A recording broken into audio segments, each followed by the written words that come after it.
Hello, this tutorial is an introduction to AsmJit on Windows. AsmJit is a library to generate assembly code in C++ applications. Please note that this tutorial is not targeted to beginners of assembly language. I assume that you already know some basic C++ and that you have some x86-64 assembly skills. This rather long video consists of 6 parts. Each topic builds upon the previous one. 1. How to install AsmJit, where I assume that you already have Microsoft Visual C++ installed. 2. How to copy-paste the AsmJit example code and get it running. 3. Modify it to your own needs to create a 32-bit function. I will code a bug to demonstrate the pitfall of working with AsmJit. 4. I will create a 64-bit version of the application, including the same bug. 5. I will use x64dbg on the 64-bit version to show how you can spy or intercept the generated AsmJit code. By analyzing that code, the bug will become clear. 6. I will fix the bug and I will show you how you can use the error handler of AsmJit. We will start by downloading vcpkg. vcpkg is a C++ package manager. We can find it on GitHub. We click here. Okay, we scroll down a bit. These are the commands that we have to execute after the installation. So let's open the command prompt. Even better, we will open the Visual Studio 2019 developer command prompt.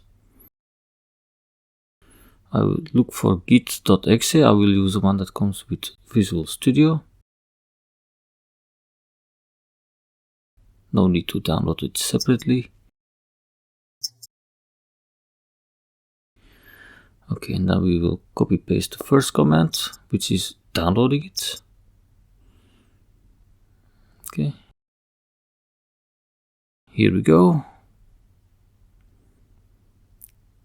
Okay, after that we do the installation. This is vcpkg bootstrapping it. Okay, this is in progress. And after that we will install AsmJit. vcpkg.exe install AsmJit. So now it is downloading it and it will install it. Package manager does what a package manager does, or something like that. Okay, now we will create a new project. I will use a console app. That's the easiest one. And then I will call it AsmJit demo. Okay, let's go with that. Let's remove the comments. And then we go to the website again to download the example code. Normally we can find it on the main page. Yes, here we are. Let's copy paste this. Come on, scroll up. Yep. Okay, let's overwrite everything. Okay, it looks like we have some errors. It says that we have to install vcpkg package manager, but we actually did that. What's wrong? Okay, and now I know. I didn't integrate it. Yeah, there were a few comments and I didn't execute the last one, it seems. So let's do that now. Okay, done. Let's try to run it again. Okay, it's doing it.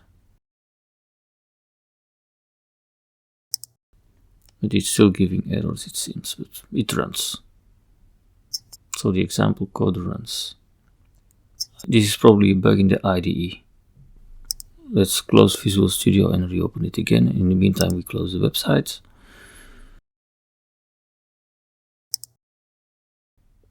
Okay, the error is gone, so stupid bug.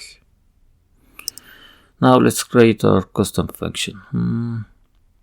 I will create something that will, like a key generator, something that you can use in application for registration, something like that.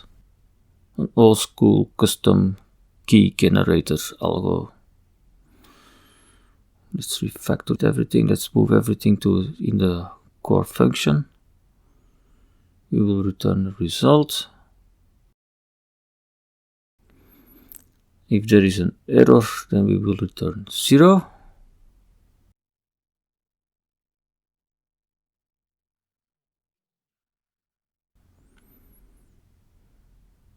Now I don't really know yet what the algo will be, but we'll get there. I'll come up with something. Let's call it build secret code algo. And we will take a string as input. The string is the one that we get from the user. And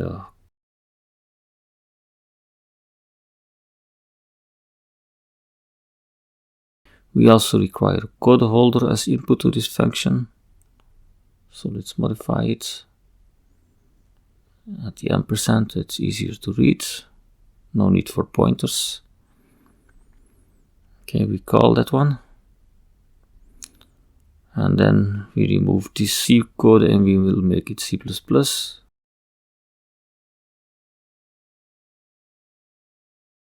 Count, no, we have to type count here. Okay, I probably need to include the file, yes indeed. The next step, we define our name and then we will read it from the standard input. Perfect.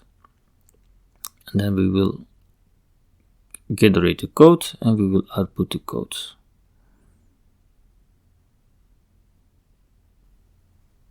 Okay, yeah, this needs to be a C string since we are using constant ***. And then we output the code. Yeah, of course in C++ style.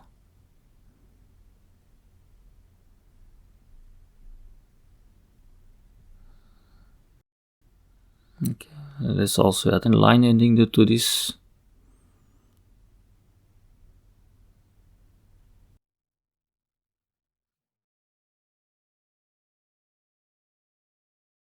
Let's run it. It seems like I have an error. Okay, that's fixed. No more errors, and let's run the example. Let's type my name. Okay, the first refactoring works. Now we have to transform this one into some key. We will get the address of the string.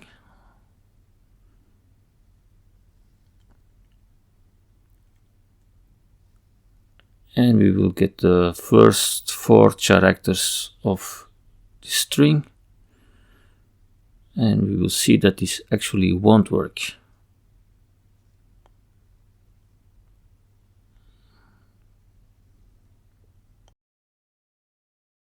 Yeah, this code is too low.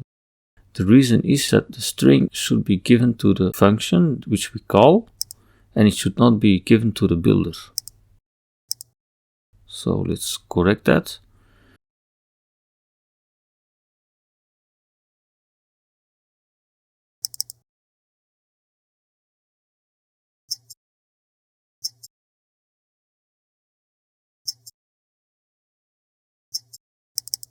And then here we have to get it from the stack. Since we are running in 32-bit, the first argument will be on the stack ESP +4. And then we get the first character from EX again. This is actually what I want. Then we have to modify the function declaration.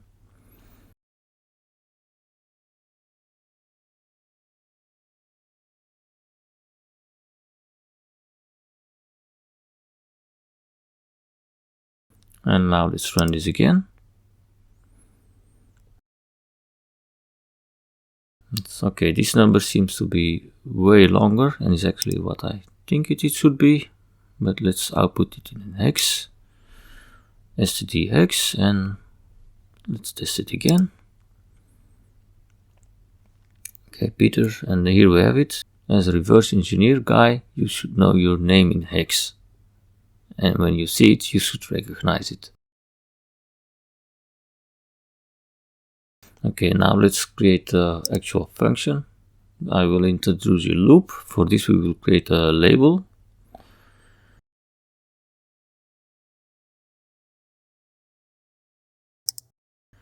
And then we start with an initial number. I take something here.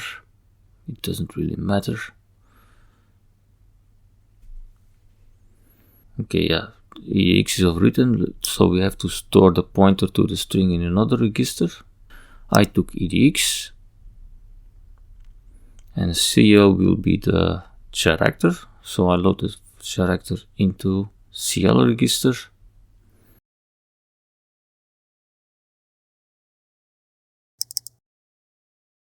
And if the character is 0, the end of string marker of NCC strings,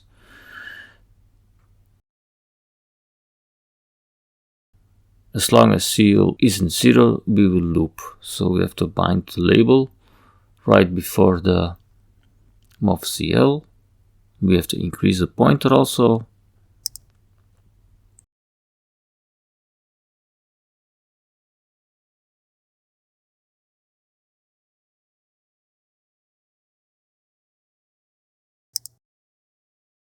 And then we will rotate the character.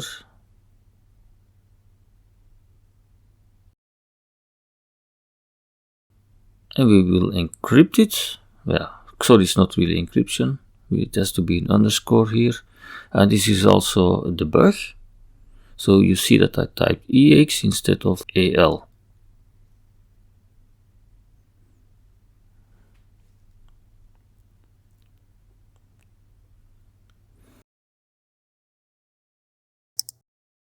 But you see that we can run it. So we have some code. Let's run it again. Okay, mine 4 characters and the code is totally different, so looks okay.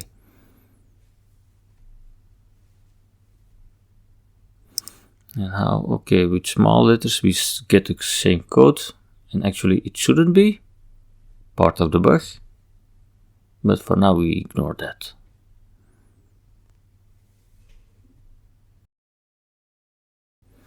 So let's review the code again. We have our input. We call getSecretCode. GetSecretCode calls the builder. The builder will return a function which is then called. Now let's go to the next part and do the 64-bit version. We get build errors. It says that we don't have AsmJit. Let me think, why is this? Can't really find AsmJit. Okay, we downloaded the 32-bit version. Let's go to the command prompt again, and we run the vcpkg manager again to install the 64-bit version of AsmJit.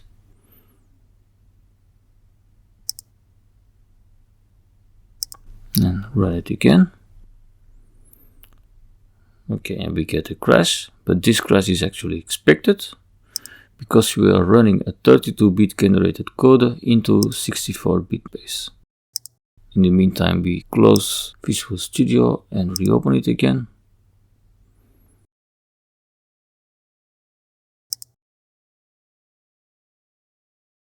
There's really a problem with the namespace detection, but the code is still built, so it must be a bug in Visual Studio.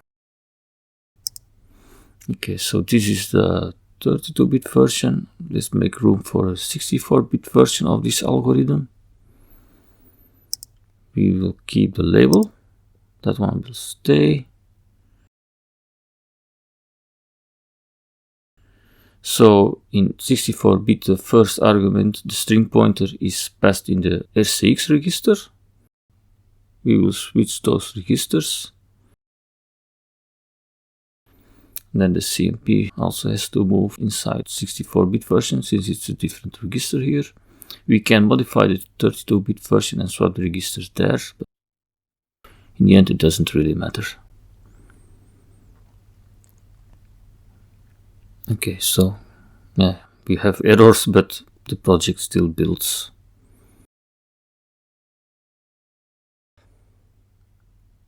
Okay, let's see, can we fix it somehow?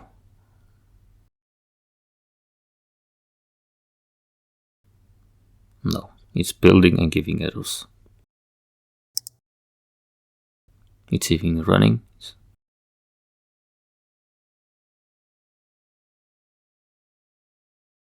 Okay, here we had to do DL actually. The number was the same, but the register was wrong. It's related to the same bug, since we can't mix a 32-bit register with the 8-bit register on Intel. I close the IDE again and reopen it. And now we see that the error is gone. So for the next step, we will prepare a release version. So let's go to the build directory. Let's delete all the files except for the executable. And then we open AsmJit. Then we open x64dbg. We do the 64-bit version. Okay, we get an error. AsmJit was not found. Okay, it looks like I deleted too much. Luckily we have a recycle bin since Windows 95.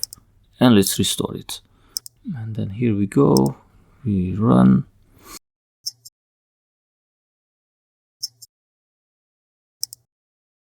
I always disable these and then we go run. So this is a standard C runtime. Let's look for the main. We have some names, so we can use that to quickly locate it. Here we go. Now this is the pattern that you should know, even without the names. Here we have the strings.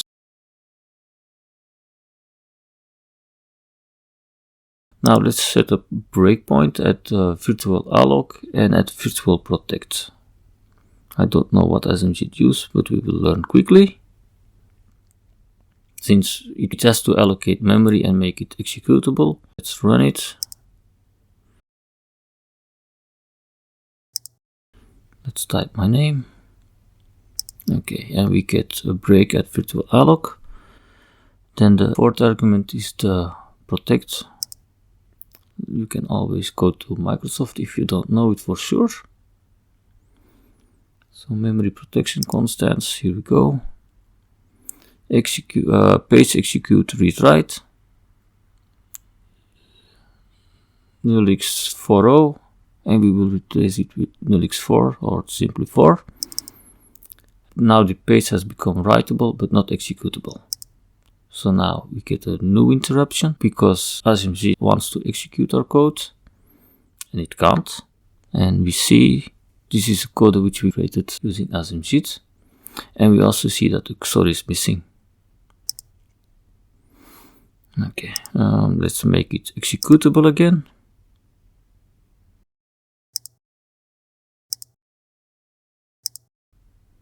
And we can step over the code and see no XOR. Rotating EX dependent on the length of the input string. So let's fix the bug. To make it AL.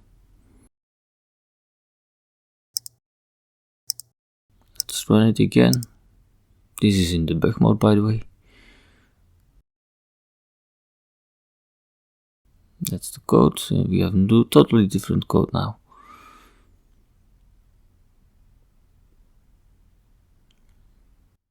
For the rest, we don't have to change anything.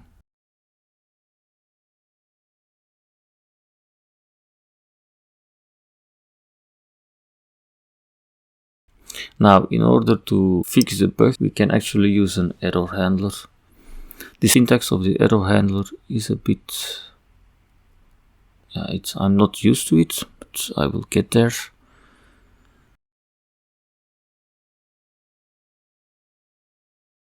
We have to subclass the error handler class.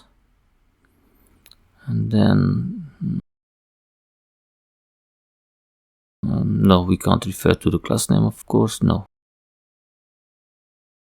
we have to instantiate it.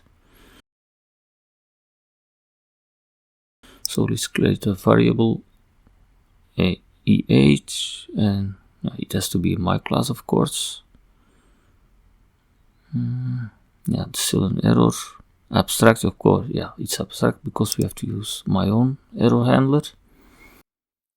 And then my error handler has to have that method.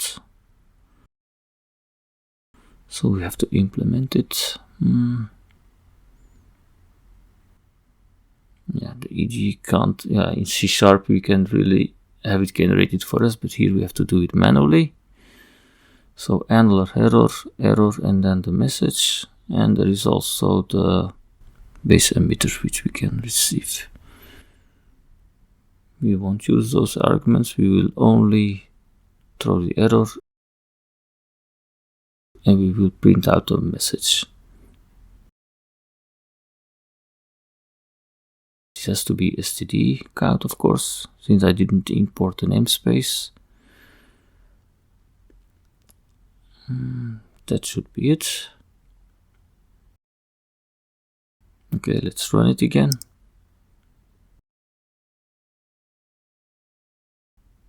Okay, that runs. Let's make it an incorrect code again.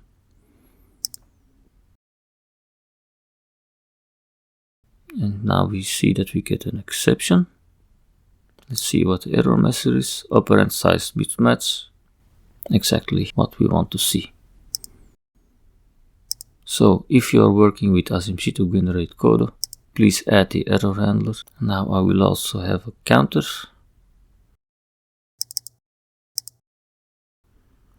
The build secret algo will create a boolean, and the count needs to be 0 to be true. And then if we have an error, we will return 0. And this needs to be EH, of course. Let's test it again. Let's type my name. Error. Okay, perfect. Let's get rid of the bug. And now we go to the release version again, build it. We will delete all the files because we don't want the debug symbols to be there. At least I don't want it to be there. So the breakpoints are still there. We type the name. We change it to 4 again, like before. Run it, and we see now we have the XOR. And that's it. So let me close everything. This concludes this tutorial. I hope you found it interesting. It's a small demonstration. If you want to see how this example looks in Hydra, please leave a message and I will make a video about that.